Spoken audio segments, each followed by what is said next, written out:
আল্লাহ আল্লাহ তোমার ঘর খাবার গ্লাসে ধরে বলতেছি আল্লাহ তুমি প্রত্যেকটা মানুষকে হেফাজত করো আল্লাহ। যারা দোয়া চেয়েছে তুমি প্রত্যেকের মানুষের মনের মাকাসাদ হাসান তুমি কবল আর মঞ্জুর করে না আল্লাহ। তোমার ঘর খাবার ঘরে গ্লাসে ধরে বলতেছি আল্লাহ তুমি একটা মানুষকে তুমি মৃত্যু দিও না যতক্ষণ পর্যন্ত তোমার ঘরে এবং তোমার বন্ধুর ঘর পর্যন্ত সে আয়সা সালাম তোটুকু না জানাইতে পারছি আল্লাহ।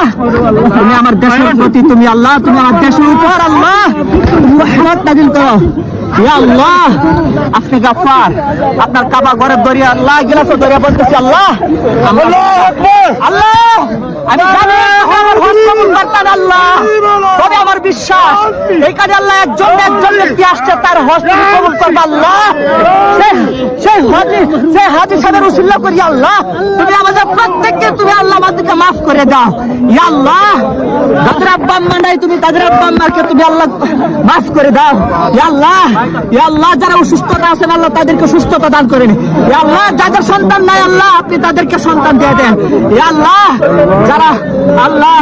যারা ঋণগ্রস্ত আছে আল্লাহ আপনি তাদেরকে ঋণ দেওয়ার মুক্তি দেন ইয়া আল্লাহ। সমস্ত বিশ্ব মুসলিমকে আপনি মাফ করে দেন আল্লাহ। জীবিত যারা আছে তাদেরকে আপনি সিরাতাল মুস্তাকিমের উপর চলার মতো তৌফিক দান করেন ইয়া আল্লাহ।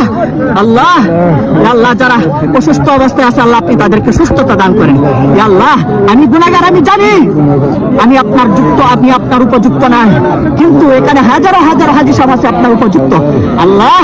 এখানে যার হাত পছন্দ করেন যার উমরা কবুল করেন আল্লাহ তোমার ঘর খাবার ঘরে আল্লাহ গিলাফত ধরে বলতেছি আল্লাহ হয়তো আমাকে এনে মৃত্যু দিবা নতুবা তুমি প্রত্যেকটা মুসলমানের গুনাহ খাতাকে তুমি মাফ করে দিবা ইয়া রাব্বাল আলামিন ইয়া আকরামাল আকরামিন। তুমি অন্তর্জামী তুমি আলিমুল গায়ব ইয়া আল্লাহ। যারা ঋণগ্রস্ত আছে আপনি তাদেরকে ঋণ দেওয়ার মতো তৌফিক দান করুন আল্লাহ। প্রত্যেককে আপনি হালাল রিজিক আদায় করে তৌফিক দান করুন ইয়া আল্লাহ। আপনি সবাইকে হারাম থেকে বাঁচিবার মতো তৌফিক দান করুন ইয়া রাব্বাল আলামিন ইয়া আকরামাল আকরামিন।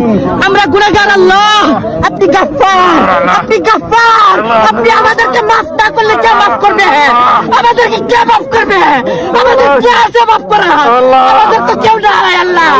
আল্লাহ আপনি আমাদেরকে ইয়াতীম অসহায় বানান না আল্লাহ। যেদিন আমাদের কেউ থাকবে না আল্লাহ সেদিন আপনি আপনার গাফফার নামের উসিলা করিয়া তামাম জিন্দেগি গুনাহ খাতাকে মাফ করিয়া দেন আল্লাহ। আপনি প্রত্যেকটা মুসলমানের গুনাহ মাফ করে দেন আল্লাহ। যাদের আব্বা আম্মা নাই তাদের আব্বা আম্মার প্রত্যেকটা কবরকে জান্নাতের বাসী করুন আল্লাহ। যারা ঋণগ্রস্ত আছে তাদের ঋণ মুক্তি দেন আল্লাহ। আপনি আমাদের গুনাহের দিকে তাকান না আপনি গাফফার নামের উপর তাকান আল্লাহ। আপনি তো রহমান আল্লাহ আপনি তো রহিম আল্লাহ। আপনি তো কারীম আপনি তো সত্তার ইয়া রব্বে কারীম।